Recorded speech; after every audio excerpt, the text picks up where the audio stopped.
राधे राधे, जय श्री कृष्णा। आज मैं आपको नवरात्रि पे श्री दुर्गा नवरात्रि व्रत कथा सुनाने जा रही हूँ।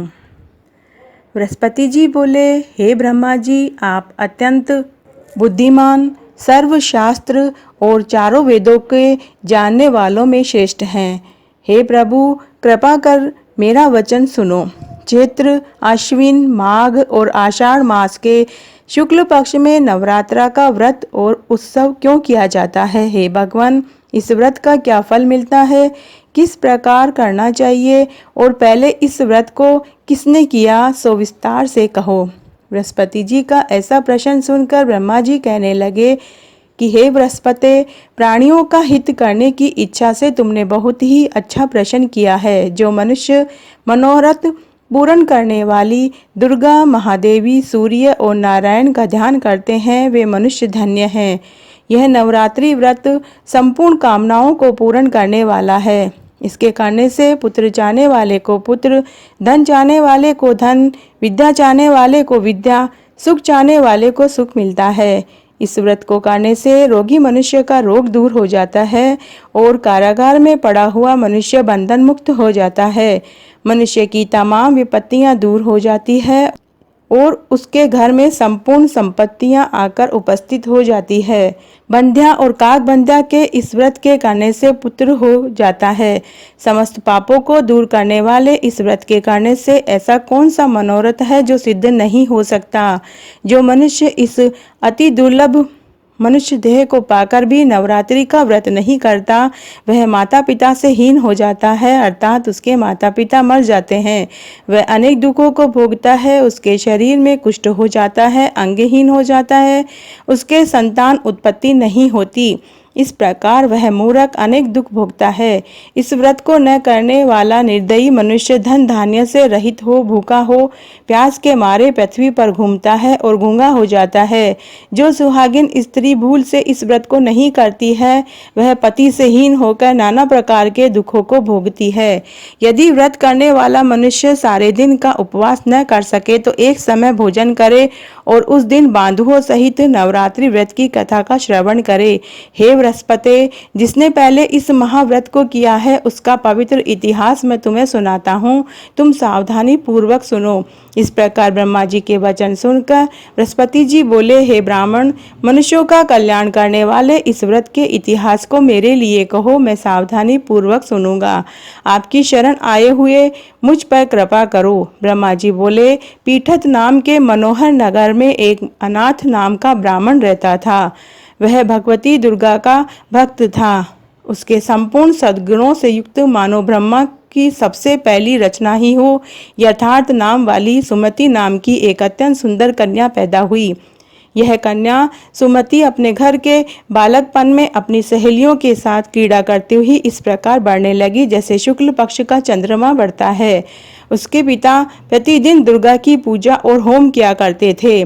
उस समय वह भी नियम से वहां उपस्थित होती थी, परंतु एक दिन वह सुमति अपनी सखियों के साथ खेलने लग गई और भगवती के पूजन में उपस्थित नहीं हुई। उसके पिता को पुत्री की ऐसी असावधानी देखकर क्रोध आया और पुत्री से कहने लगे, हे दुष्ट पुत्री, आज प्रभात में तुमने भगवती का पूजन नहीं किया, इस कारण मैं किसी कुष्ठी और दरिद्र मनुष्य के साथ तेरा विवाह करूंगा।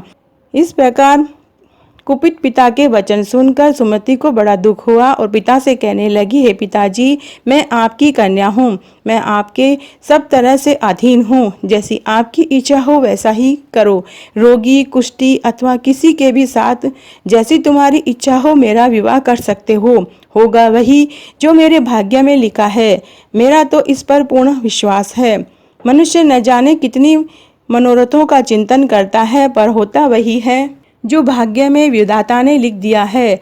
जो जैसा करता है उसका फल भी उसे कर्म के अनुसार ही मिलता है, क्योंकि कर्म करना मनुष्य के अधीन है पर फल देना ईश्वर के अधीन है। जैसे अग्नि में पड़े हुए तृणादि इसको अधिक प्रदीप्त कर देते हैं, उसी तरह अपनी कन्या के ऐसे निर्भरता से कहे हुए वचन सुनकर उस ब्राह्मण को और अधिक क्रोध आया।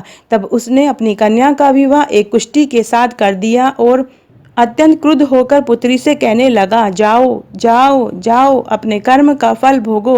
देखता हूँ केवल भाग्य के भरोसे पर तुम कैसे रहती हो। इस प्रकार से कहे हुए पिता के कटु वचनों को सुनकर सुमति अपने मन में विचार करने लगी, अहो मेरा बड़ा दुर्भाग्य जिससे मुझे ऐसा पति मिला। इस तरह अपने दुख का विचार करती हुई वह सुमति अपने पति के साथ वन में चली गई। भयानक वन में कुशायुक्त उस स्थान पर उन्होंने रात बड़े कष्ट में व्यतीत की। उस गरीब बालिका की ऐसी दशा को देखकर माँ भगवती पूर्व पुण्य के प्रभाव से प्रकट होकर सुमति से कहने लगी, हे दीन ब्राह्मणी, मैं तुम पर प्रसन्न हूँ। तुम जो चाहो वरदान मांग सकती हो। मैं प्रसन्न होने पर मन वांछित फल देने वाली हूँ। इस प्रकार भगवती दुर्गा का वचन सुनकर ब्राह्मणी कहने लगी, आप कौन हैं जो मुझ पर प्रसन्न हुई हो?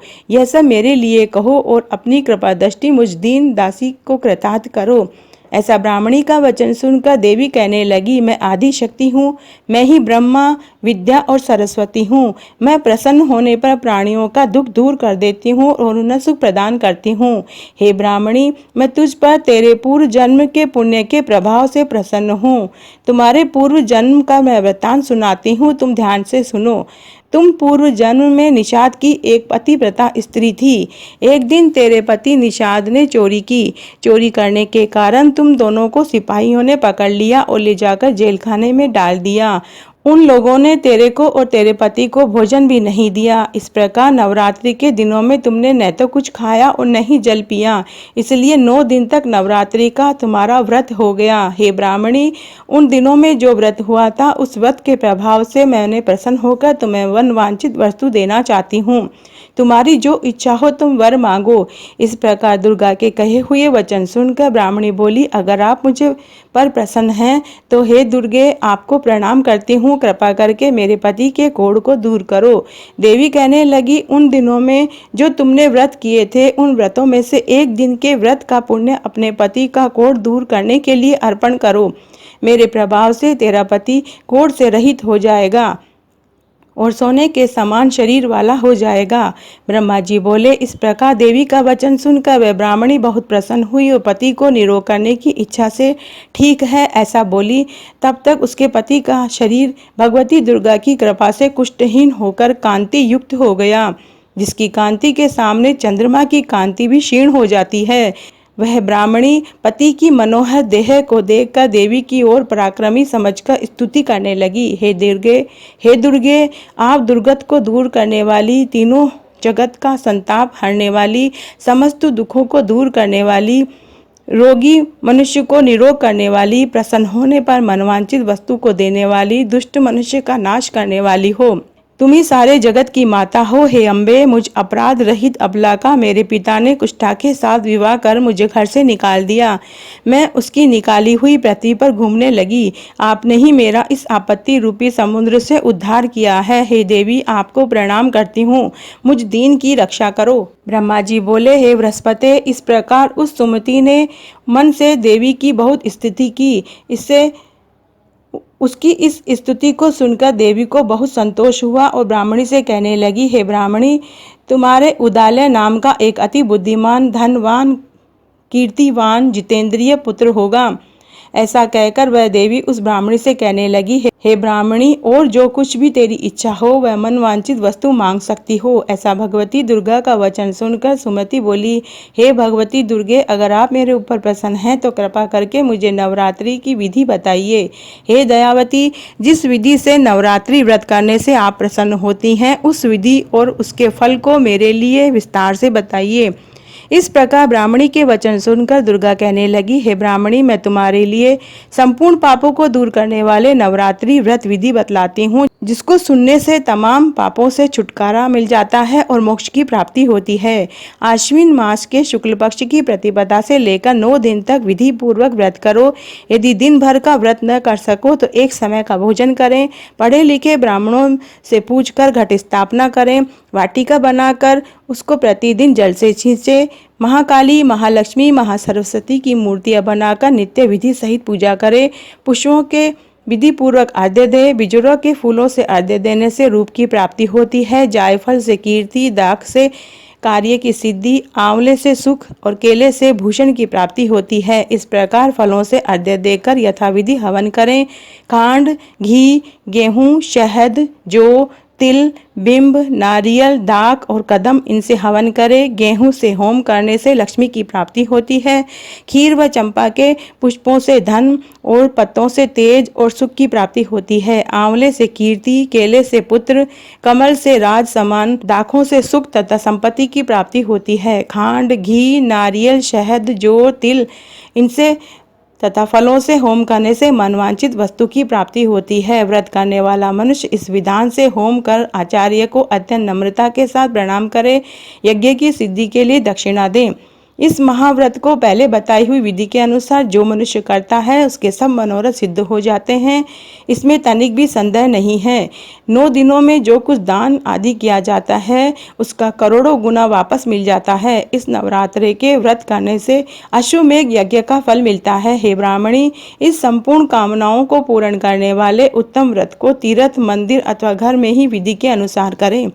ब्रह्मा जी बोले, हे बृहस्पति, इस प्रकार ब्राह्मणी को व्रत की विधि बताकर फल बताकर देवी अंतर्ध्यान हो गई।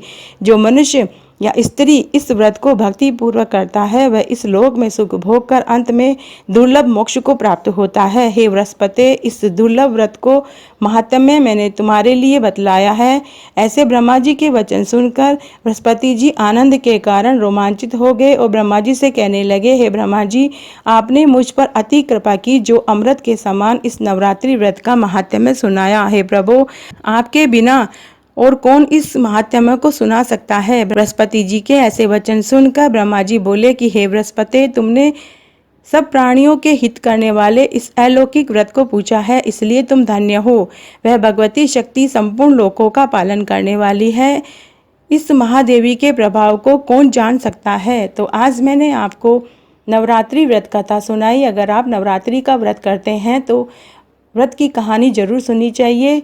इससे व्रत के साथ कहानी सुनने का भी फल मिलता है। अगर आपको ये कहानी अच्छी लगे तो जय हो दुर्गा मैया की कमेंट बॉक्स में ज़रूर लिखें और अपने दोस्तों और रिश्तेदारों में ज़्यादा से ज़्यादा शेयर करें और मेरे वीडियो को लाइक, सब्सक्राइब और शेयर ज़रूर करें ताकि मेरे आगे आने वाले वीडियो की नोटिफिकेशन आपको सबसे पहले मिले।